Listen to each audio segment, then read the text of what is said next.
sebenarnya rakyat ini kan berhasil menekan. Jadi maksudnya begini, Pak Presiden Prabowo sekarang sudah mulai menggunakan telinganya. Mendengar ya? Mendengar. BGN ini kan ibarat bentengnya dia. Betul. Jangan ganggu saya. Ini pride saya. Itu kan awalnya betul, kan. Betul. Tapi ternyata mendengar juga. Kalau BGN sudah dengar, insya Allah yang lain juga akan didengar. harus.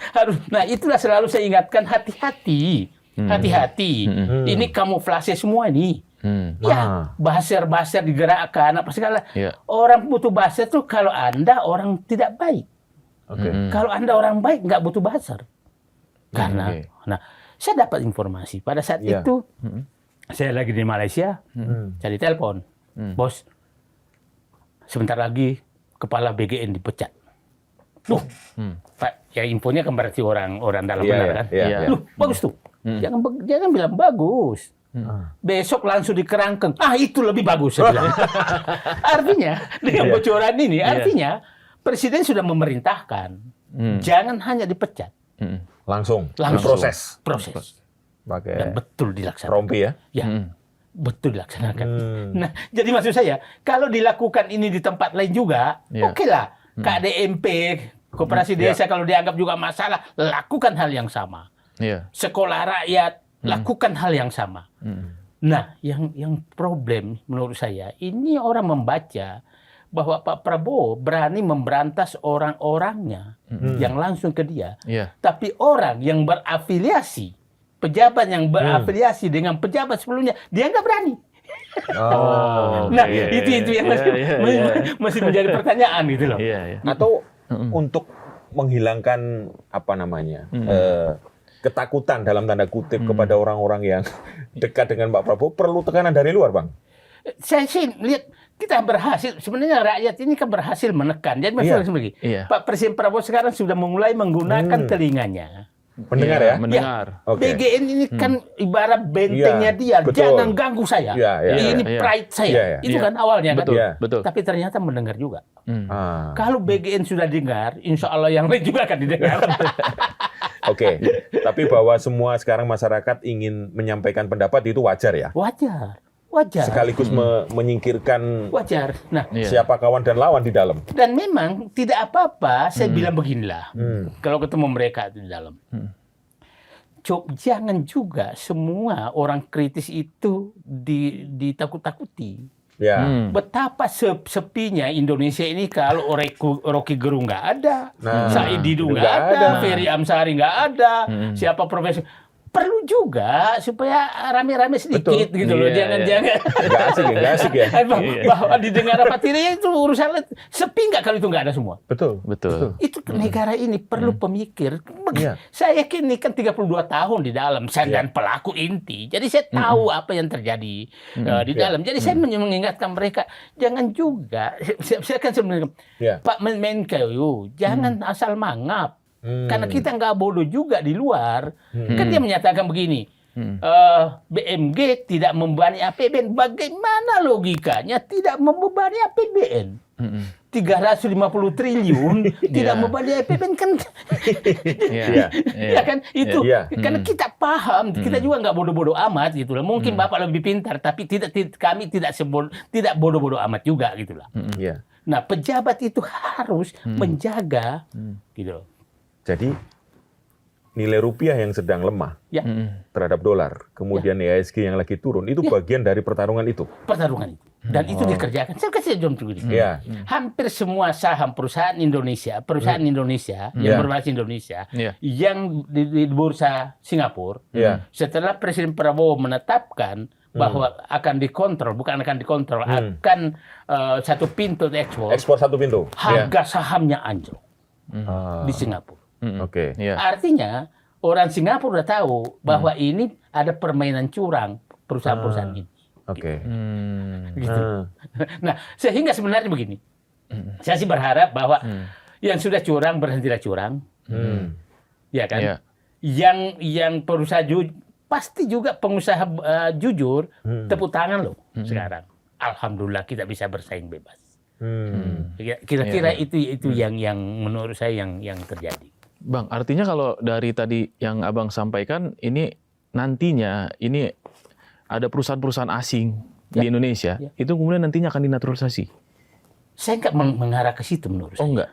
Enggak mengarah ke situ. Enggak mengarah ke situ. Cuma saya bilang begini. Yang dilakukan ini kan yang pelanggaran. Iya.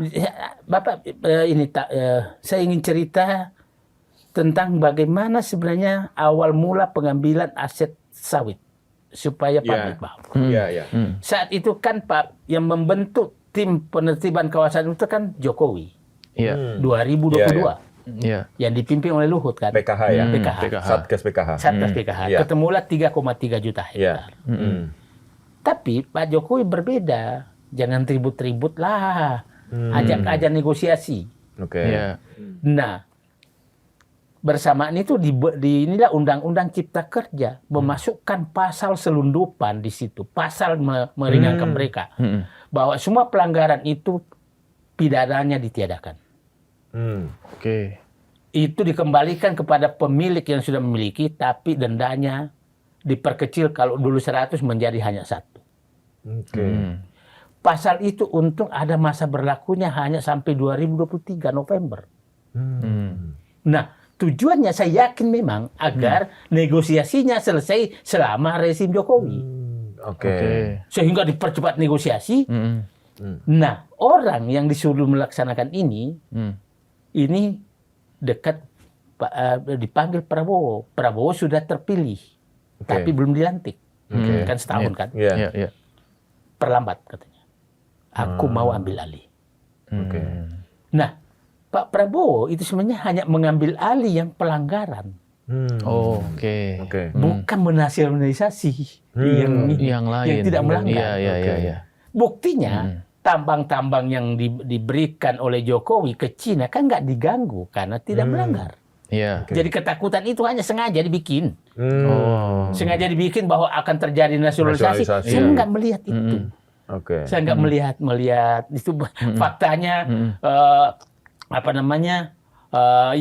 Tambang-tambang yang lain kan masih jalan. Yang ada pelanggaran itu contoh. Nah, tambang ada 4,3 juta hektar. Yang menarik itu keluar IUP-nya, tapi hutannya belum selesai.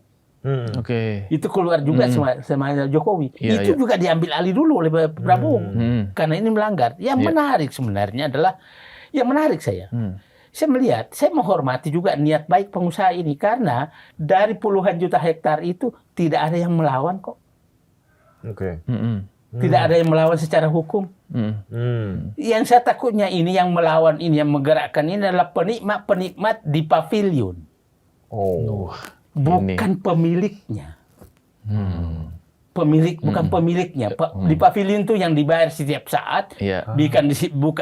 Mungkin ada di situ advokat, ada di situ bintang-bintang, itu yang menggerakkan. Karena dia bilang, kalau yang punya rumah ini berlaku jujur, kita nggak kebagian. Lakunya tinggal di pavilion ya. Yang di pavilion ini kan kebagian kalau ada hasil rampokan. Iya kan? Nah, dia tahu loh, ini mau tuan rumah mau berhenti merampok, berarti kita nggak kebagian. Jadi yang saya takutnya adalah yang bergerak ini orang-orang pihak-pihak yang di pavilion penikmat hasil rampokan. Yang sekarang bergerak ini? Yang bergerak, termasuk politisi busuk di situ. Karena dia bilang, kalau Mas sudah jujur, kan Bapak nggak butuh saya lagi. Itu. Nah, pengusaha jujur tidak membutuhkan bintang-bintang, tidak membutuhkan politisi busuk, tidak membutuhkan preman, tidak membutuhkan apapun. Jadi yang mungkin berteriak sekarang adalah kaum preman, bintang-bintang perampok ini, dan pelindung-pelindung itu. Nah, pemiliknya sih faktanya, pemiliknya diam kok. Kalau dia memang ini kan menuntut ke pengadilan dong. Enggak kan? Nah, ini kita harus. Nah, itulah selalu saya ingatkan, hati-hati. Ini kamuflase semua ini. Buzzer digerakkan apa segala. Orang butuh buzzer tuh kalau Anda orang tidak baik. Kalau Anda orang baik nggak butuh buzzer. Anda butuh bintang melindungi Anda. Anda butuh preman, Anda butuh politisi busuk, Anda butuh pengacara yang jago berteriak. Kalau Anda merampok. Kalau Anda merampok, Anda nggak butuh mereka.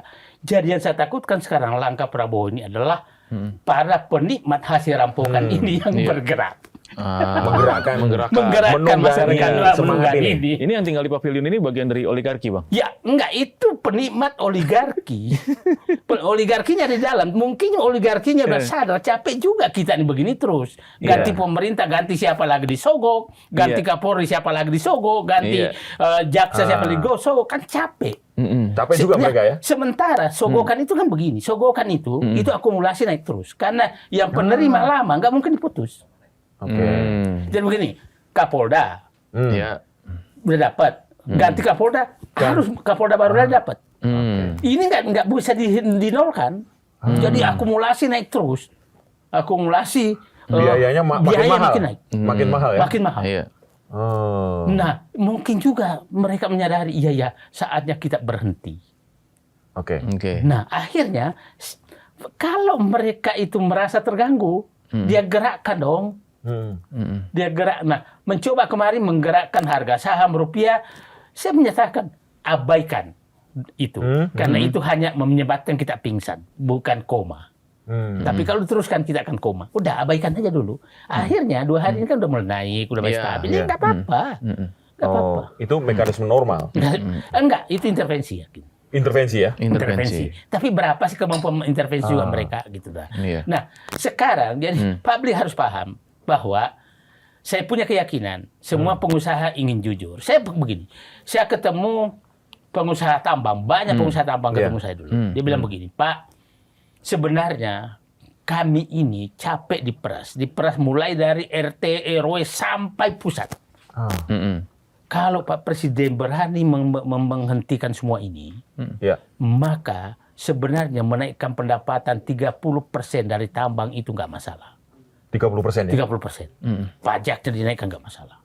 Oke. Yang penting udah bersih semua ini sogokan. Pungli-pungli hilang ya. Yang penting satu pintu ya. Satu pintu. Pemerintah langsung. Pemerintah yang langsung. Negara yang Negara mengatur. yang ini. Negara yang melindungi mereka.